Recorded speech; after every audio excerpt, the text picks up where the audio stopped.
Hola a todos, espero que estén muy bien. Bienvenidos a este cuarto capítulo de WineFlu, donde veremos por primera vez cómo construir nuestras pantallas de la aplicación. De hecho, esto nos va a ayudar para que tengamos claro algunos conceptos fundamentales de Flutter y también veremos algo muy interesante, es qué son los estados y cómo podemos manejarlos. Así que vamos para allá.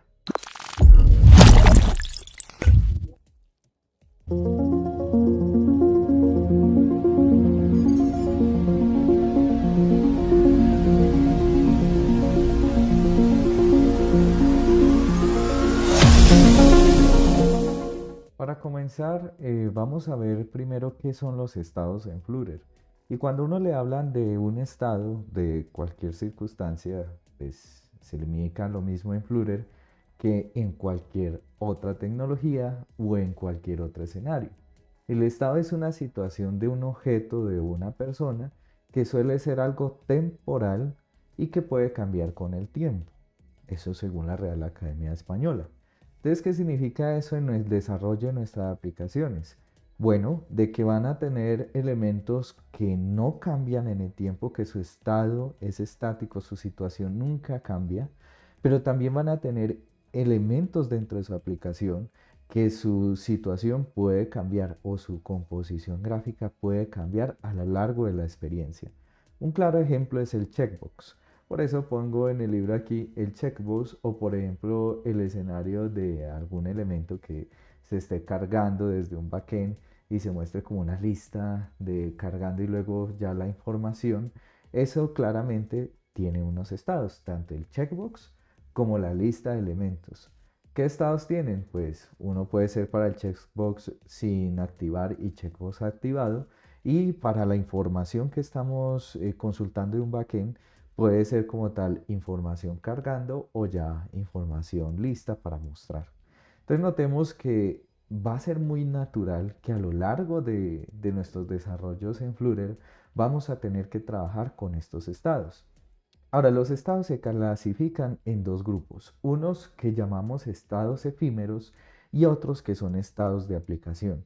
¿Qué es un estado efímero? Es algo que se puede encapsular en la misma pantalla que se está utilizando. Por ejemplo, este checkbox que veíamos arriba puede ser para que alguien notifique si desea o no algo en un formulario o si está poniendo que se dé una calificación a un elemento. Entonces, estos estados efímeros no necesitan como tal una gestión robusta de estados. ¿Por qué? Porque pueden vivir dentro del mismo widget que lo construyó. Y entonces para los que son nuevos dicen, ¿cómo así? ¿Existen unos estados que puedan utilizarse fuera de la aplicación o fuera de ese widget, perdón? Claro que sí. Vamos a poner un ejemplo. Digamos que un usuario se autentica dentro de una aplicación para hacer, qué sé yo, toda la experiencia que está relacionada al cliente. Obviamente esa persona no puede empezar a navegar en la aplicación hasta que primero se haya autenticado. Entonces un estado que es para toda la aplicación y que a todos les importaría es el estado de la sesión, si la persona está autenticada o no. Y cuando esté autenticada, puede ser útil que se comparta el nombre de ese usuario a lo largo de la aplicación, de pronto para tener un lenguaje más cercano con el cliente. Entonces en ese escenario, cuando sean elementos transversales a la aplicación que no solo estén en una pantalla, sino que inclusive los necesites en varias pantallas, a eso le llamaremos estado de aplicación. Otro ejemplo sencillo es el tema dark y light, el tema oscuro. Por ejemplo, uno puede decir, ve, quiero el tema oscuro desde cualquier parte de la app. Puede estar, yo digamos, en una pantalla X y decir, me quiero cambiar el tema y automáticamente todas las pantallas deben tomar ese cambio. Entonces ahí cobra sentido tener un estado de aplicación. O si estamos en una aplicación de compras, va a ser muy normal que uno diga, quiero agregar un producto al carro y no tendría sentido que si yo modifique en una pantalla el carrito de compras, tenga que volver a actualizar esa información en otra. No, eso no tiene sentido. Por tanto, el carrito de compra sería un estado de aplicación. ¿Por qué hablamos de los estados en Flutter? Porque créanme que es la piedra angular de Flutter. Todo está basado si algo puede cambiar o no. De hecho, hay algo que es muy sonado en la industria de Flutter y que yo digo que es lo que más tiene paquetes de la comunidad y son los gestores de estados, que nos permiten administrar estados de aplicación y estados efímeros, pero sobre todo lo recomiendo cuando sea estados de aplicación. Por ahora, lo único que necesitaba que quedara en claro es que existen estados efímeros, que son todos aquellos que son situaciones que cambian, mejor dicho, en una pantalla y no es necesario compartir esa situación cambiante con las demás pantallas. Y existen los estados de aplicación que afectan como tal a dos o más pantallas de nuestra app. Ya con eso deberíamos estar claros y eso es suficiente para pasar a la siguiente etapa. Y es que en Flutter existen tres clases principales. Esta vez les estoy compartiendo desde el libro para que ustedes tengan la oportunidad de ver de que todo lo que yo hablo en el curso está basado en el libro que tenemos allí para que lo puedan ir estudiando, ¿cierto? Y esta vez las tres clases principales que estamos hablando en Flutter son los stateless widget, los stateful widget y los inherited widget. Entonces, cuando uno habla de un stateless widget, como su nombre lo dice, es un widget sin estado, es un widget que no tiende a cambiar en el tiempo. Por ejemplo, si yo tengo un texto y ese campo de texto, obviamente yo sencillamente puse, digamos, el título de la aplicación, yo no esperaría que el título de la aplicación cambie, sino que se mantenga constante a lo largo del tiempo. Y por eso es muy normal que tengamos los elementos estáticos asociados a un stateless widget. Luego están los stateful widgets, que son widgets que me permiten manejar el estado de mi UI. ¿Cómo así? Puedo decir que ciertas porciones de mi pantalla van a cambiar en el tiempo. Y esto resulta muy llamativo porque uno dice, uy, ¿cómo así que esto va a poder cambiar sin necesidad de hacer un cambio de pronto en producción, sino que sencillamente vamos a tener pantallas dinámicas?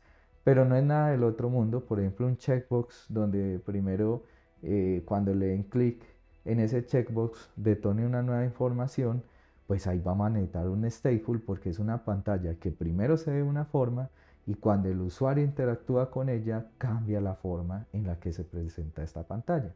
Entonces los stateful widgets serán muy normal que los tenga que utilizar en tus soluciones.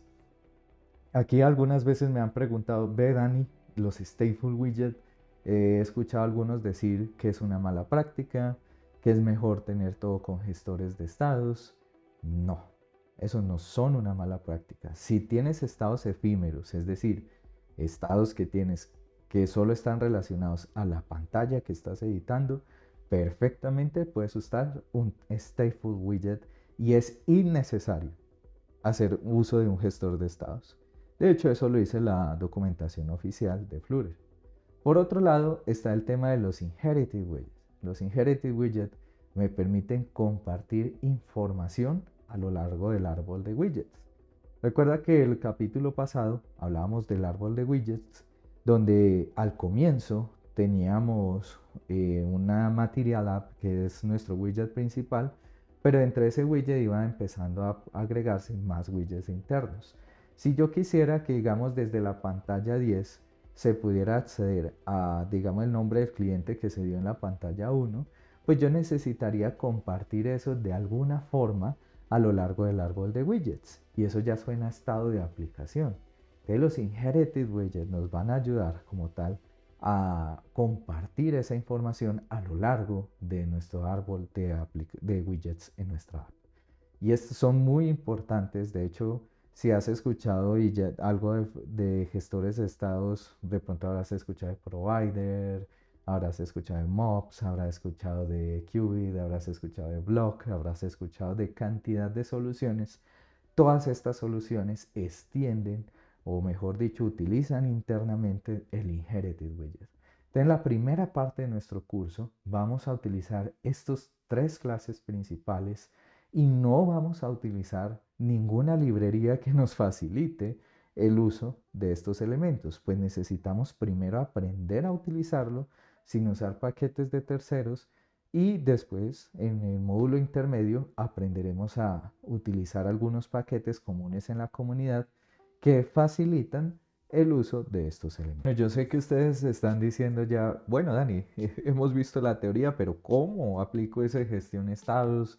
¿Cómo lo empiezo a utilizar en mis soluciones? Y también qué es un stateful widget, un status widget, de pronto lo entendería mejor ya en la práctica. Y así es, de hecho vamos a empezar a desarrollar esta aplicación, vamos a hacer hoy estas pantallas de acá y la idea es que con esto logremos entender un poco más acerca de este tema. Sin embargo, vas a ver que versus la semana anterior, el código tiene algunos pequeños cambios. ¿Qué cambios tiene? Pues básicamente vas a ver algo que aquí dice Team Data y también vas a ver que agregué algunos elementos. Así que voy a empezar por lo sencillo y es el pushback YAML. Como ves aquí en pantalla, el pushback YAML que nosotros estamos trabajando es sencillamente diferente en la parte que dice Flutter. ¿Qué cambió aquí en la parte de Flutter? Pues tenemos algo que importa, unas fuentes, y no así que unas fuentes. Básicamente es la tipografía de nuestra aplicación. Si nosotros vemos cuando yo le doy clic a un elemento de texto, dice aquí la tipografía que está utilizando. Dice que está utilizando Roboto con un peso de 700. Entonces, por eso me descargué la tipografía Roboto y esa tipografía pues está en las diferentes bold, medium o regular y ya dependiendo de eso el Flutter pues va utilizando estos elementos. Cuando yo configuro que aquí hay un weight de 700 estoy diciendo que el asset bold se utiliza a partir de un peso de 700 sobre la fuente, que eso básicamente es negrilla, cuando las letras se ponen más oscuras. Algo que me faltó aquí importante es importar también el tema de las imágenes. Si ustedes ven, nosotros tenemos que utilizar imágenes en nuestra solución, como cuáles, como este icono de acá, esta pizza, este televisor, estas pastillitas. Aquí en Image me traje esos pequeños assets de esa pantalla. Sin embargo, te aconsejo que tengas cuidado a la hora de tener imágenes y fuentes dentro de tu app. ¿Por qué? Porque deben ser lo más livianas posible. ¿En qué sentido debe ser liviana? Pues imagínate tú con imágenes de 2 megas, 3 megas. En un dispositivo celulares el espacio es muy reducido y entre más liviana sea la aplicación, mejor. Y por eso estas imágenes, si ustedes vieran, son muy livianas y solo miden lo que mide el dibujo, en este caso 40 por 40 píxeles. No necesitamos más. Eso es lo que vamos a utilizar en nuestra app y así son las dimensiones de las mismas. ¿Y cómo se importa en Flutter esas imágenes? Pues las fuentes ya vieron, sencillamente digo el nombre de la fuente, este es el que me va a tocar poner cuando vaya a utilizar Roboto. Y por otra parte digo la ubicación, que en este caso es Assets Fonts. Y para las imágenes es lo mismo, solo cambia que ponemos digamos Assets. Luego de eso podemos poner aquí sencillamente la ruta en la que nosotros vamos a importar, que en este caso sería assets slash image. Y eso slash. Bueno, y como ven, con eso es suficiente. Ya con eso queda importado el assets image y con eso si yo le doy aquí descargar a las dependencias, pues logra obtener esto. Al poner ese slash image, lo que está diciendo es que se trae todas las imágenes dentro de la carpeta image. Ya, con eso es suficiente. Ahora, van a notar que agregué una carpeta que se llama design. Esa carpeta la creé con unos tokens de colores. En Flutter, los colores se pueden traer de una clase que se llama color. Y dentro de color hay diferentes formas de construir un color.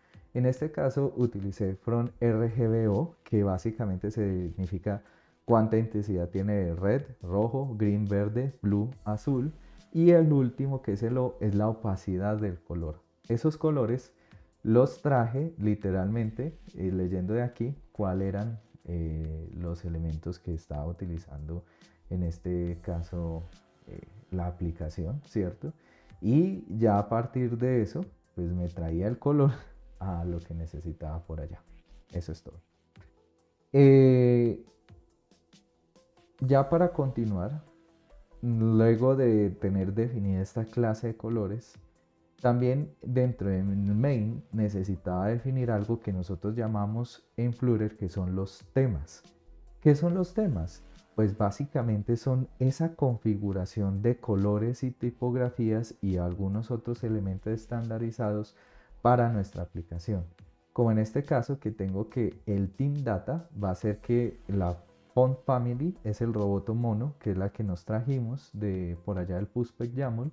Definí algunos tamaños y colores para esas fuentes y ya por último pues eso se inyecta en una propiedad dentro del Material App que se llama Theme. Eso me permite a lo largo de todo mi árbol de aplicación, o sea, dentro de todos mis widgets, usar estos temas. De hecho lo vamos a utilizar. Y por eso es que ese Team Data es tan importante porque nos trae internamente una cantidad, como ustedes ven aquí, de configuraciones que me permitirían tener configurado desde el inicio de la aplicación cuál va a ser las configuraciones esenciales para mi aplicativo. Luego, desde el episodio anterior tenemos una deuda y es la siguiente. Hay uno de los principios de desarrollo de software que se llaman los principios SOLID, ¿cierto? Uno de esos principios SOLID nos dice que nuestras funciones deben tener una responsabilidad única. Y uno dice, ¿cómo así? ¿Cómo estamos reventando ese principio de responsabilidad única? Si nosotros observamos aquí nuestro main, que es nuestra función de entrada, en este momento está definiendo el run app que dice qué widget se va a ejecutar como widget principal, pero a su vez estamos haciendo la configuración de temas dentro de este widget y a su vez estamos construyendo una pantalla llamada Home, que es la que estamos viendo sobre nuestro aplicativo actual. Entonces uno dice, ahí hay algo que puede mejorar. De hecho, vamos a hacerlo aquí muy rápidamente. Lo primero es que podríamos definir aquí dentro de nuestra carpeta design algo que sea temas y sencillamente le ponemos dart, themes.dart. Me voy a traer este theme por acá y me lo voy a llevar para allá. Entonces aquí voy a crear una clase que obviamente aquí vamos a necesitar importar nuestra librería de Material. Recuerden que Material me trae todas esas funcionalidades que tiene como tal Google estandarizadas dentro de Google Material. Y en este caso voy a definir la clase WineFlu Themes o temas, ¿cierto? No necesitamos extender o implementar nada. Lo único que sí sería bueno es que nosotros no permitamos que las personas generen una instancia de esta clase. Eso se hace de esta forma porque el guión bajo indica que es privado su constructor en este caso. Entonces, al hacer privado el constructor, las personas no van a crear una instancia de WineFlu. Pero sí podemos tener aquí elementos que ellos van a utilizar, como en este caso, vamos a tener un static team data, donde vamos a definir que este va a ser mi default team y que va a ser igual a lo que teníamos por allá. Aquí me está pidiendo que importe los colores definidos acá, ¿cierto? Y a la final, pues, como todo en Dart, es con punto y coma que se finaliza. Ya aquí en la aplicación main no necesitaríamos, en nuestro main.dart no necesitaríamos todo esto de acá. Sencillamente nos podríamos tener waifu teams y dentro de ese default team. Y ya con eso, pues, si yo le doy recargar a la aplicación, van a notar que no hay ningún inconveniente. Puedo borrar colors porque ya no hace parte de sus responsabilidades depender de colors. Ahora, sigue teniendo responsabilidades que no le deberían corresponder. Por ejemplo, configurar ese widget que tenemos aquí llamado Material App. Él solo debería tener qué widget se va a llamar al comienzo.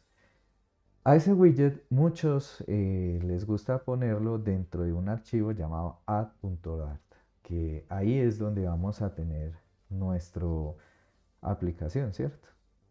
Entonces, miren que siempre, siempre, siempre importamos de primero el widget de Material. Ahora van a ver el primer uso del stateless widget. Aquí yo voy a crear una clase que se va a llamar WineFlu App y le voy a decir que extiende de un stateless widget y cierro. Entonces, ¿esto qué está indicando? Que esa aplicación en efecto, este widget está utilizando como tal el stateless widget, widget sin estado, que es el padre de muchos widgets. ¿Por qué? Porque aquí tenemos unos elementos de configuración, ¿cierto? Más no tenemos una aplicación que su configuración inicial esté cambiando en el tiempo. Y por eso no resulta extraño de que sea un stateless widget. Aquí voy a importar el Design Themes y listo. Entonces miren cómo quedó este WineFlu App.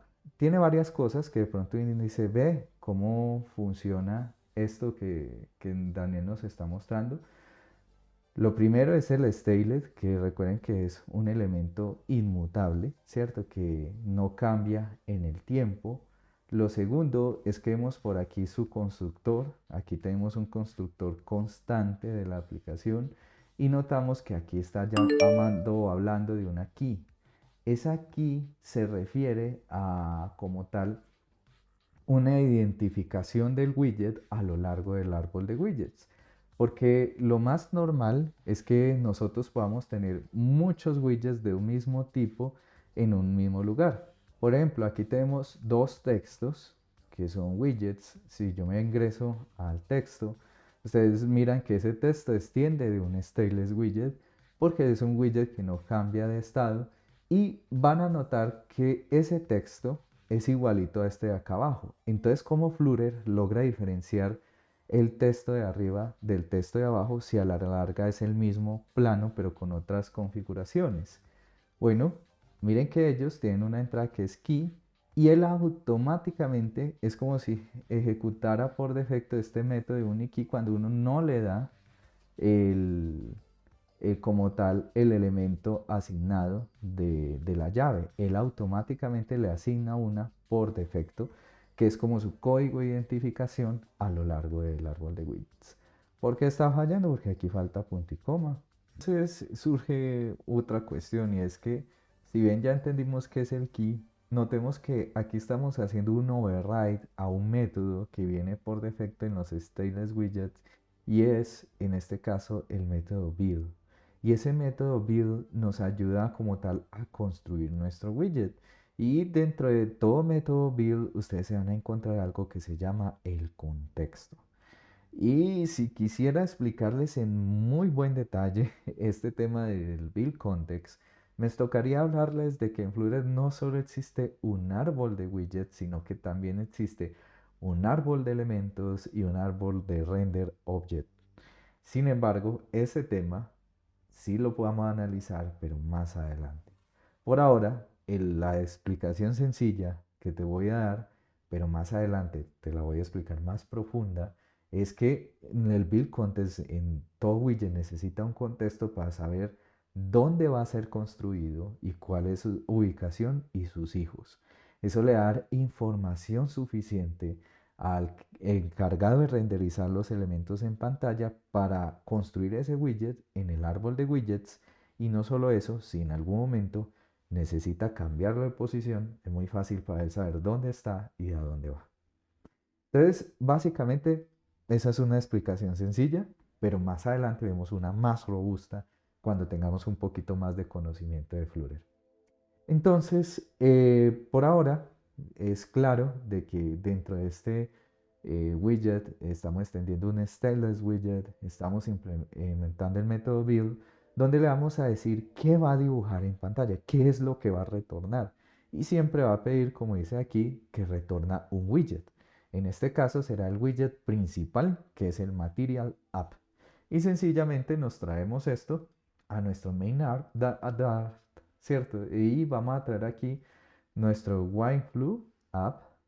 Como ven, aquí me va a decir que puede ser constante porque pues sí, es un widget estático que lo puedo dejar como allí constante. Si yo guardo, pues obviamente no hay ningún problema, todo sigue funcionando perfecto. Sin embargo, aún me falta algo de mis principios Solid y es lo siguiente.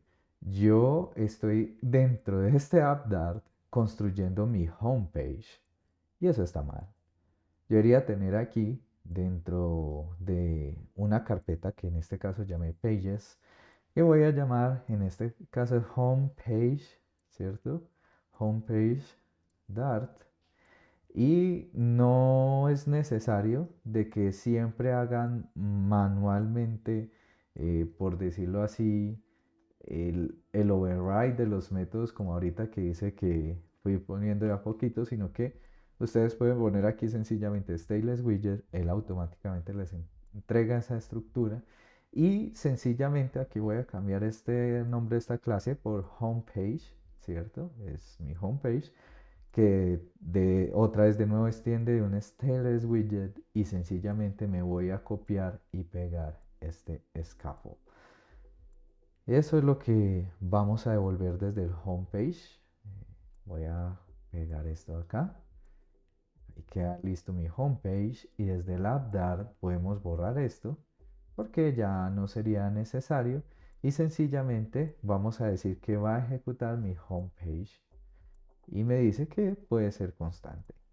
Recuerden lo que habíamos visto, si nosotros no asignamos una key, él se la va a autoasignar. Yo podría aquí decir un key y sencillamente asignarle una llave, una identificación y decir homepage, pues por decir algo, ¿cierto? Y si yo recargo en este momento mi aplicación y veo que todo anda bien, si yo voy al árbol de widgets, miren que aquí le di clic en el inspector, me está mostrando algo que él llama el widget tree y me está diciendo que el papá de todos es el Material App, como habíamos visto, que adentro hay un homepage que su key es homepage. ¿Sí ven? Que aquí está anotado. Tiene pues un scaffold, dentro de ese scaffold está en este caso el center y mi adbar. Entonces estamos bien. Ya con esto listo, ya segregamos las responsabilidades, podemos iniciar a construir esta pantalla. Yo sé que al principio se ve algo duro, uno dice, uy, si vamos a ser capaces de hacer eso. Sí, si vamos a ser capaces, lo único es que siempre sugiero lo que decía por ahí un filósofo que no recuerdo y es que cuando tienes grandes problemas, divídelo en pequeños problemas hasta el punto que deje de ser un problema. Entonces, por ejemplo, si quiero construir esta pantalla grande, no voy a abrumarme con todo lo que tengo que hacer, sino que primero me voy a enfocar, por ejemplo, en el header, luego en este texto y así vamos avanzando. Entonces, Me comencemos. imagino que ya quieres empezar a ver que la pantalla está finalizada como la vemos aquí en la izquierda. Pero eso lo veremos en la siguiente parte de este capítulo. Sí, este capítulo tendrá más de una parte porque no quiero crear un video de 2 horas, sino que más bien un video donde poco a poco vayamos avanzando en los contenidos. Además, acabo de recuperar el micrófono y se va a escuchar mejor el audio. Un abrazo grande y nos vemos en la segunda parte.